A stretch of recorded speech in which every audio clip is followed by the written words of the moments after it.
Hello friends, welcome back to my channel. मैं हूं आपकी फ्रेंड वर्षा। आज की इस वीडियो में यहाँ पर हम बात करेंगे 14 प्रिंसिपल ऑफ मैनेजमेंट, यानी कि फेल्स प्रिंसिपल ऑफ मैनेजमेंट की। ये मैनेजमेंट के 14 प्रिंसिपल्स फेल ने दिए थे 1916 में अपनी एक बुक में। उनको हम डिस्कस करेंगे वन बाय वन। तो स्टार्ट करते हैं वीडियो को। आपको वीडियो पसंद आए तो वीडियो को लाइक कीजिए, फ्रेंड्स के साथ शेयर कीजिए, और किसी भी तरह की कोई भी क्वेरी हो तो प्लीज़ ज़रूर बताइएगा। देखिए, ये हैं वो 14 प्रिंसिपल्स जो कि फ्योल ने दिए थे। बहुत ही इम्पोर्टेंट हैं, आपके एग्जाम में बहुत पूछे जाते हैं, आपको इनके बारे में पता होना चाहिए। तो स्टार्ट करते हैं। फर्स्ट आता है यहाँ पर डिवीजन ऑफ वर्क। देखिए, नाम से ही यहाँ पर सजेस्ट हो रहा है, यानी कि काम का डिवीजन। ठीक है, डिवीजन ऑफ वर्क यहाँ पर रिप्रेजेंट करता है स्पेशलाइजेशन को, यानी कि यहाँ पर स्पेशलाइजेशन की बात की जा रही है। जो भी वर्कर्स को काम एलोकेट किया जाएगा वो उनके स्पेशलाइजेशन के बेसिस पर किया जाएगा। यानी कि वो जिस भी फील्ड से आते हैं, या फिर उनमें जिस चीज़ की एक क्वालिटी है, हम कह सकते हैं जिस चीज़ की उनके पास नॉलेज है, वो काम उनको दिया जाए करने को, जिससे कि हमें बेटर वहाँ से आउटपुट मिल सके। ठीक है, तो डिवीजन ऑफ वर्क में यही बात की गई है कि स्पेशलाइजेशन हमें इस तरह से करना चाहिए कि हमें वहाँ से उनकी एबिलिटी जो है उसका हम बेटर यूटिलाइजेशन कर पाएँ। वहाँ पर हमें श्योरनेस हो कि हाँ, हमें बेटर आउटपुट मिलेगा, एक्यूरेसी भी हमारी अच्छी होगी। ठीक है, तो अपने आउटपुट को इंक्रीज करने के लिए हमें डिवीजन ऑफ वर्क पर ध्यान देना है। सेकंड आता है हमारा अथॉरिटी एंड रेस्पॉन्सिबिलिटी। देखिए, यहाँ पे अथॉरिटी की बात करें तो यहाँ पर ये कहा गया है कि जब भी हम अथॉरिटी की बात करते हैं तो वहाँ पे रेस्पॉन्सिबिलिटी जरूर आती है। यानी कि जब हम किसी को अथॉरिटी दे रहे हैं तो वहाँ पर उसको एक पावर मिल जाती है किसी भी काम को करने की। फॉर एग्जाम्पल, कोई ऐसी सिचुएशन आ गई है जहाँ पर उसे डिसीजन लेना है। ठीक है, तो अगर आपने उसको पहले से वो अथॉरिटी दे रखी होगी तो वो उस टाइम पर डिसीजन ले सकता है। यानी कि सही समय पर सही डिसीजन लेने की जो ताकत है वो हमें सिर्फ अथॉरिटी से ही मिलेगी, और वहाँ पर हम उसका अच्छे से यूटिलाइजेशन कर पाएंगे। ठीक है, अब नेक्स्ट आता है डिसिप्लिन। डिसिप्लिन की यहाँ पर बात करें तो डिसिप्लिन हमारा ओबीडियंस, एनर्जी, बिहेवियर, इन सब को रिप्रेजेंट करता है। यानी कि डिसिप्लिन के अंदर ये है कि जो एम्प्लॉयर और एम्प्लॉय हैं, किसी भी बिजनेस के अंदर ये लोग काम कर रहे हैं तो उनके बीच में डिसिप्लिन होना चाहिए। अब डिसिप्लिन सिर्फ यही नहीं है कि कोई छोटा है, यानी कि एम्प्लॉय है वो सिर्फ एम्प्लॉयर का रेस्पेक्ट करे। वहाँ पर वो छोटा है एम्प्लॉय, लेकिन एक एम्प्लॉयर को भी अपने एम्प्लॉय की रेस्पेक्ट करनी है। ऐसा नहीं है कि वो आप उनके यहाँ काम कर रहे हैं तो वो आपसे जिस तरह से चाहे वैसे बिहेवियर कर सकते हैं, ऐसा बिल्कुल भी नहीं है। दोनों पार्टी को एक दूसरे के साथ एक अच्छा बिहेवियर रखना है, एक अच्छा हेल्दी रिलेशन बना के रखना है, जिससे कि दोनों जिस भी मकसद से या जिस भी ऑब्जेक्ट को लेकर वो लोग साथ में काम कर रहे हैं उसको वो अचीव कर पाएं। ठीक है, तो डिसिप्लिन यहाँ पर दोनों के बारे में बता रहा है, फिर चाहे वो एम्प्लॉय की हो बात या एम्प्लॉयर की, दोनों को ही अपने एक डिसिप्लिन में रह के सारे काम को करना है, एक दूसरे के साथ कॉर्डियल रिलेशन बनाने हैं। ठीक है, नेक्स्ट है unity of command. Unity of command की बात करें तो यहाँ पर जो एम्प्लॉय है उसको जो भी ऑर्डर्स रिसीव होते हैं सुपीरियर से, वो सिर्फ उसको सिर्फ वन सुपीरियर से अलोकेट होंगे। यानी कि यूनिटी ऑफ कमांड में बताया जाता है कि यहाँ पर ऑर्डर सिर्फ वन सुपीरियर से दिया जाएगा। आप खुद सोचो, अगर किसी भी पर्सन को 2 या 3 जगह से ऑर्डर मिल रहे हैं तो वहाँ पर वो काम नहीं कर पाएगा। उसे लगेगा कि यहाँ मुझे यहाँ से कमांड मिली है कि मुझे इस तरह से काम करना है, दूसरी जगह से कमांड मिली है मुझे इस तरह से काम करना है, तो वो काम नहीं कर पाएगा। इसलिए यूनिटी ऑफ कमांड में सिर्फ ये कहा जाता है कि यहाँ पे सिर्फ एक सुपीरियर होता है जो कि कमांड करता है और उसके बेसिस पर सारे काम किए जाते हैं। ठीक है, तो आई होप यहाँ पर यूनिटी ऑफ कमांड आपको समझ में आ गया है। नेक्स्ट आता है यूनिटी ऑफ डायरेक्शन। अब यहाँ भी आप समझ सकते हैं यूनिटी ऑफ डायरेक्शन का मतलब यहाँ पर ये है वन हेड वन प्लान। यानी कि यहाँ पर जो डायरेक्ट करेगा पर्सन वो सिर्फ एक पर्सन होगा जो कि डायरेक्ट करेगा, एक प्लान के ऊपर डायरेक्ट करेगा, जो कि ग्रुप ऑफ एक्टिविटीज या ग्रुप ऑफ पर्सन्स को रिप्रेजेंट होंगे। यानी कि यहाँ पर एक डायरेक्शन होगा जिसके बेसिस पर आपको सारा काम करना है, जो भी उन्होंने ऑब्जेक्टिव्स बनाए हैं उसको अचीव करना है। तो आपको एक पर्टिकुलर डायरेक्शन यहाँ पे दिया जाता है जिसके बेसिस पर आपको अपने ऑब्जेक्टिव्स अचीव करने होते हैं। ठीक है, फिर आता है हमारा subordination of individual interest. Subordination of individual interest की यहाँ पर हम बात करें तो यहाँ पर इंटरेस्ट जो है जनरल इंटरेस्ट के रिगार्डिंग यहाँ पे बात की गई है। ये जो भी वन पर्सन का इंटरेस्ट और या फिर ग्रुप का इंटरेस्ट, ये जरूरी नहीं है कि उसकी जो ऑर्गेनाइजेशन है जहाँ पर वो काम कर रहे हैं उस इंटरेस्ट से वहाँ पर उसे मैच करे। फॉर एग्जाम्पल, आप किसी भी कंपनी में काम करते हैं तो आपका जो इंटरेस्ट होगा, या इंटरेस्ट का मतलब यहाँ पर ये है आपके ऑब्जेक्टिव से, जो आपका पर्सनल ऑब्जेक्टिव है वो आपका पर्सनल ऑब्जेक्टिव जरूरी नहीं है कि जो आपकी फर्म के जो ऑब्जेक्टिव्स हैं वहाँ पे मैच करे। तो सबऑर्डिनेशन आप कंपनी को भी ये इस तरह से सारी चीज़ें बनानी हैं जिससे कि कंपनी के ऑब्जेक्टिव के साथ साथ एक इंडिविजुअल के ऑब्जेक्टिव को भी वो मिलाकर उसको ज़्यादा अच्छे तरीके से अचीव कर पाए। आपने एमबीओ के बारे में सुना होगा, मैनेजमेंट बाय ऑब्जेक्टिव्स। उसमें भी यही कहा जाता है कि हमें ऑब्जेक्टिव्स इस तरह से बनाने हैं कि उसमें हम अपने कंपनी के ऑब्जेक्टिव के साथ साथ एक इंडिविजुअल के ऑब्जेक्टिव को भी कंप्लीट कर पाए।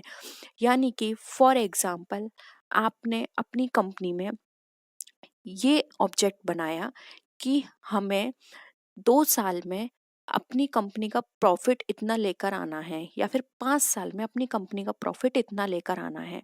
ठीक है, अब ये तो ऑब्जेक्टिव कंपनी के रिगार्डिंग हो गया, लेकिन आप इसमें एक इंडिविजुअल को ऑब्जेक्टिव को भी कनेक्ट कर सकते हैं। आपकी कंपनी में जो भी एम्प्लॉयर हैं, किसी का ऑब्जेक्टिव होगा कि मुझे 5 साल के अंदर अपना खुद का एक बड़ा घर बनाना है। एक का ऑब्जेक्टिव होगा कि मुझे 5 साल के अंदर अपनी इतनी इनकम करनी है, या फिर अपनी सैलरी इतनी करनी है, या फिर मुझे यहाँ इन्वेस्ट करना है। तो आपने जो आपकी कंपनी के ऑब्जेक्टिव थे कि 5 साल में मुझे इतना प्रॉफिट अर्न करना है, तो आप इससे इंडिविजुअल के ऑब्जेक्टिव को मिला सकते हैं। जैसे कि आपने कहा कि अगर मेरी कंपनी का इतना प्रॉफिट हुआ तो मैं अपने एम्प्लॉयर को अपने प्रॉफिट से इतना परसेंट दूंगा या इतना बोनस के रूप में दूंगा। तो इससे क्या हुआ, एम्प्लॉय के ऑब्जेक्टिव को भी आपने कंपनी के ऑब्जेक्टिव से मिला दिया। अब एम्प्लॉय को लगेगा कि अगर कंपनी का प्रॉफिट इतना होगा तो हमें भी इतना मिलेगा, तो वो भी ज़्यादा मेहनत करेंगे कंपनी के ऑब्जेक्टिव को अचीव करने में। तो इस तरह से आप कोऑर्डिनेशन बना के चल सकते हैं एक इंडिविजुअल के इंटरेस्ट को कंपनी के इंटरेस्ट से। ठीक है, नेक्स्ट आता है हमारा रेम्यूनरेशन। रेम्यूनरेशन की यहाँ पर बात करें तो यहाँ पर ये कहा गया है कि जब भी हम एम्प्लॉयर या एम्प्लॉय के रेम्यूनरेशन की बात करते हैं तो वहाँ पर उनका रेम्यूनरेशन फेयर होना चाहिए। फेयर का मतलब यहाँ पर ये है, जो भी उनकी एबिलिटी है, जो भी उनकी एक्सपीरियंस है, या जो वो काम करते हैं उसके बेसिस पर उन्हें पैसे दिए जाएं। अब यहाँ पर ऐसा नहीं है कि आपके ऑफिस में 10 लोग काम कर रहे हैं तो आपने 10 को ही एक जैसा रेम्यूनरेशन प्रोवाइड कर दिया। आपको रेम्यूनरेशन देना है उनकी परफॉर्मेंस के बेसिस पर, उनकी नॉलेज के बेसिस पर, जिससे कि वहाँ पर जो भी एम्प्लॉय ज़्यादा मेहनत कर रहा है या अपने ज़्यादा एफर्ट्स लगा रहा है उसको कुछ बेहतर मिले और एम्प्लॉयज से। तो यहाँ पे रेमुनरेशन आपका कैसा होना चाहिए, एक फेयर रेमुनरेशन होना चाहिए। फिर आता है the degree of centralisation. The degree of centralisation का मतलब यहाँ पर ये है कि कोई भी पर्सन सब कुछ एक बार में या हम ये कह सकते हैं कि कोई भी पर्सन एक साथ सारे काम नहीं कर सकता। ठीक है, तो यहाँ पर आपको क्या करना है, आपको ये देखना है कि आप के बिजनेस में कितने डिसीजंस सेंट्रलाइज होने चाहिए, कितने डिसीजंस डिसेंट्रलाइज होने चाहिए। यानी कि वो कौन कौन सी पावर है जो आपको दूसरों को दे देनी चाहिए, उसकी अथॉरिटी दूसरों को दे देनी चाहिए कि हाँ, इस तरह के डिसीजंस आप लोग ले सकते हो। क्योंकि अगर सारा ही बर्डन आप अपने ऊपर ले लोगे तो आप हर जगह 100% नहीं दे सकते हो। तो आपको ये डिसाइड करना होगा कि कितनी पावर आपको अपने हाथ में रखनी है और कितनी पावर आपको डिसेंट्रलाइज करनी है, यानी कि जो आपके सबॉर्डिनेट्स हैं उनको देनी है। ठीक है, क्योंकि हर सिचुएशन पर आप एक साथ बैलेंस बना के नहीं चल सकते, हर सिचुएशन में आप डिसीजन नहीं ले सकते। तो वहाँ पर आपको डिसाइड करना होगा कि किन किन चीज़ों में आपको डिसीजन लेना है, उसकी पावर अपने हाथ में रखनी है, और किन चीज़ों पर डिसीजन आपको अपने एम्प्लॉयर को या आपके यहाँ जो मैनेजर्स काम कर रहे हैं, सबॉर्डिनेट्स काम कर रहे हैं, उनको आपको रिस्पॉन्सिबिलिटी देनी है कि वो उस पर डिसीजन ले पाए। ठीक है, फिर आता है हमारा लाइन ऑफ अथॉरिटी, जिसको हम स्केलर चेन भी बोलते हैं। यह आपके एग्जाम में बहुत बार पूछा जाता है, इसको बहुत अच्छे से समझ लीजिएगा स्केलर चेन क्या होता है। देखिए, स्केलर चेन जो है ये एक चेन हमारी मैनेजर्स के द्वारा फॉर्म की जाती है, जो कि हमारे हायर से लोअर होती है ये चेन। ठीक है, जिसको हम स्केलर चेन बोलते हैं, यानी कि हायर मैनेजर से लोअर मैनेजर पर, जिस इसको अगर हम सेकंड टर्म में बात करें तो चेन चेन ऑफ कमांड भी बोलेंगे। आपने इसमें एक और टर्म सुना होगा, फ्योल ने एक टर्म यहाँ पर प्रपोज किया था, जो था गैंग प्लांक। ठीक है, इसमें क्या होता है, इसमें एक ऐसा मैकेनिज्म होता है जिसमें हम हॉरिजॉन्टली कम्युनिकेशन करते हैं। ठीक है, ब्रिज कम्युनिकेशन भी आप बोल सकते हैं, जैसे इंडिविजुअल से डिपार्टमेंट्स को, यानी कि यहाँ पर आप हॉरिजॉन्टल में क्या करेंगे, कोई भी लोअर लेवल का पर्सन टॉप से बात कर सकता है बिना मिडिल की हेल्प लिए हुए, और टॉप वाला लोअर से बात कर सकता है बिना मिडिल की हेल्प किए हुए, यानी कि कोई भी किसी से भी बात कर सकता है स्केलर चेन के अंदर। ठीक है, तो यहाँ पर स्केलर चेन में ये बात बताई गई है। नेक्स्ट आता है हमारा ऑर्डर। देखिए, ऑर्डर में यहाँ पर हम बात करें तो ऑर्डर में यहाँ पर बताया गया है कि कोई भी पर्सन किसी की भी जगह जा सकता है। ऐसा नहीं है पर्टिकुलर कि आपने एक प्लेस बना दिया कि ये प्लेस सिर्फ और सिर्फ इस पर्सन का है, यानी कि यहाँ पर हम ऐसे भी बोल सकते हैं कि आपको यहाँ पर अपने जो भी लॉस है या वेस्ट है उनको अवॉइड करने के लिए एक ऐसी स्ट्रेटजी अपनानी होगी, जिसमें कि फॉर एग्जांपल अगर कोई एम्प्लॉय एब्सेंट होता है तो वहाँ पर उसकी जगह कोई और भी काम कर पाए। आपने देखा होगा बैंक के अंदर वहाँ पर जॉब रोटेट होती रहती हैं। वो किस लिए रोटेट होती हैं, उसका मेन कारण सिर्फ यही है कि अगर कोई एम्प्लॉय कभी एब्सेंट होता है तो उसकी जगह दूसरा एम्प्लॉय काम कर ले, क्योंकि जब उनको हम रोटेट करेंगे उनकी जॉब को, तभी वो एक दूसरे का काम सीख पाएंगे। तो सेम यहाँ पर है ऑर्डर में, कि यहाँ पर जो प्लेस है वो सबके लिए है। यहाँ पर एवरीथिंग इन इट्स प्लेस, और अ प्लेस फॉर एवरीथिंग। ठीक है, तो एक सिंपल ऑब्जेक्टिव है जिसके थ्रू हम अपने जो भी ऑर्डर है, जो भी हमारे ऑर्डर में जो भी सीक्वेंस में अगर हम ये काम नहीं करते तो जो भी हमारे वेस्ट या लॉस एराइज होने वाले थे उसको हमने क्या कर दिया, मिनिमाइज कर दिया। क्योंकि अब हर पर्सन दूसरे की जॉब को इजीली संभाल सकता है, क्योंकि पहले से हमने रोटेट वाली फंक्शन अपने यहाँ किए थे, तो अब उनको आसानी हो गई उस चीज को करने में। ठीक है, नेक्स्ट आता है यहाँ पर इक्विटी। देखिए, इक्विटी का मतलब यहाँ पर ये है कि जो भी सबॉर्डिनेट्स होंगे, वो उनके अंडर जो भी काम कर रहे हैं एम्प्लॉय, उनको वो इक्विटी का माहौल प्रोवाइड करेंगे। इक्विटी का माहौल का मतलब यहाँ पर ये है, उनके प्रति वो काइंडनेस होंगे, उनको जस्टिस देंगे। ऐसा नहीं है कि किसी के साथ वो बहुत अच्छे से बिहेव कर रहे हैं, किसी के साथ वो अच्छा बिहेव नहीं कर रहे हैं, यानी कि सबके संग वो इक्वल बिहेव करेंगे। अब कोई भी पर्सन हो सकता है कि उसको कोई काम अच्छे से करना ना आ रहा हो, उसके पास वो स्किल्स ना हो, जबकि दूसरा पर्सन उस काम को और अच्छे से कर रहा हो। तो आपको उसके संग यहाँ पे वाइस बिहेवियर नहीं रखना है, आपको उसको समझाना है, सिखाना है। जो भी आप उसके प्रति कर सकते हैं वो आपको उसको फैसिलिटी वहाँ पे प्रोवाइड करनी है, जिससे कि वो ज़्यादा से ज़्यादा अपना 100% वहाँ पर प्रोवाइड कर सके। ठीक है, तो आपको इक्विटी रखनी है। तो यहाँ पर आई होप अब आपको इक्विटी पॉइंट भी क्लियर है। नेक्स्ट आते हैं stability of tenure of personnel. देखिए, stability of tenure of personnel की यहाँ पर बात करें तो इसका मतलब यहाँ पर ये है कि जो भी पर्सोनेल है उसका जो टर्नओवर है उसको आपको रिड्यूस करना है, यानी कि एक आपको स्टेबिलिटी उनको प्रोवाइड करनी है, जिससे कि उनको भी ये डर ना लगे कि कंपनी हमें कभी भी निकाल सकती है, या फिर अगर हमसे कोई गड़बड़ हो गई तो कंपनी हमें एकदम बाहर का रास्ता दिखा देगी। तो आपको ऐसा नहीं करना है, आपको उनको एक स्टेबिलिटी प्रोवाइड करनी है, जिससे कि वो बिना डर के कंपनी के अंदर बेहतर तरीके से काम कर पाएँ, ठीक है? क्योंकि कई बार क्या होता है, इसका नेगेटिव इम्पैक्ट भी पड़ता है।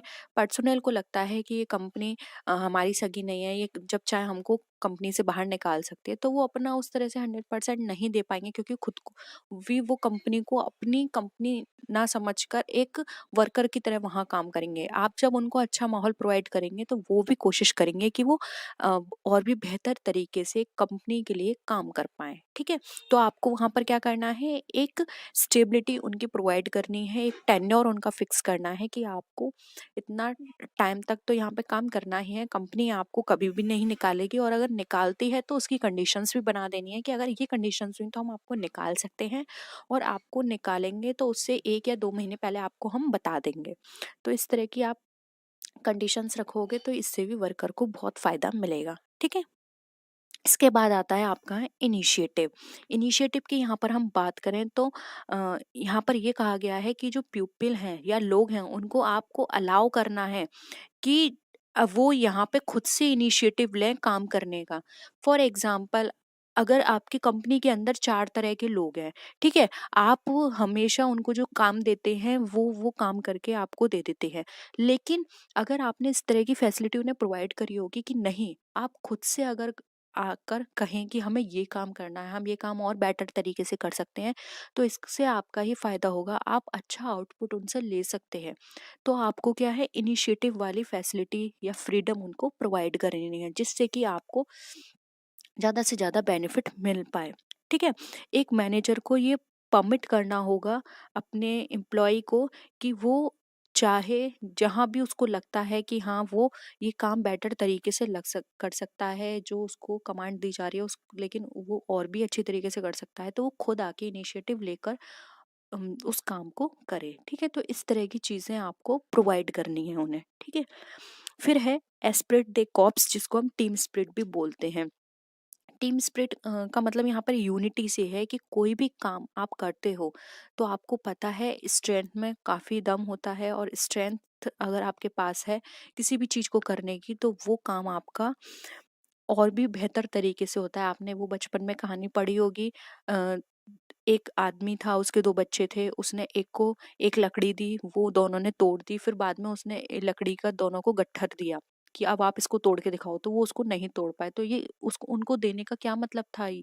तो वो अपने बच्चों को ये सिखाना चाहते थे कि आप दोनों अगर साथ में मिलके रहोगे, तो आप कभी भी कोई भी परेशानी होगी तो उसका मिलके सामना कर सकते हो। लेकिन अगर आप दोनों आपस में लड़ोगे तो आपके ऊपर कभी भी कोई भी परेशानी आएगी तो आप उसका सामना नहीं कर पाओगे, ठीक है? सेम यही बात है स्पिरिट द कॉर्प्स में, टीम स्पिरिट में। अगर कंपनी पर कोई भी परेशानी आती है या कंपनी को कोई भी इमरजेंसी होती है, तो अगर सारे employees, managers, top level, middle level, lower level सब लोग आपस में एक टीम की तरह काम करेंगे, ठीक है? तो वहाँ पर आप कंपनी की जो भी लॉस में अगर आपकी कंपनी जा रही है, या कोई भी आपको कंपनी में कोई भी प्रॉब्लम है, तो आप उसको ईज़िली रिज़ॉल्व कर सकते हैं। लेकिन अगर कोई भी टीम के साथ काम नहीं करेगा, एक दूसरे साथ कोऑर्डिनेशन नहीं करेगा, तो आप उस प्रॉब्लम से नहीं निकल पाएँगे। मेन इसको समझाने का तरीका सिर्फ़ यही था। तो आई होप यहाँ पर ये आपको समझ में आ गया होगा। ये 14 प्रिंसिपल्स थे मैनेजमेंट के, बहुत ही इम्पोर्टेंट हैं। किसी भी तरह का कोई भी डाउट हो तो आप प्लीज़ नीचे कमेंट सेक्शन में ज़रूर पूछ लीजिएगा, ठीक है? तो नेक्स्ट वीडियो में मिलते हैं आपसे, तब तक के लिए टेक केयर, बाय बाय।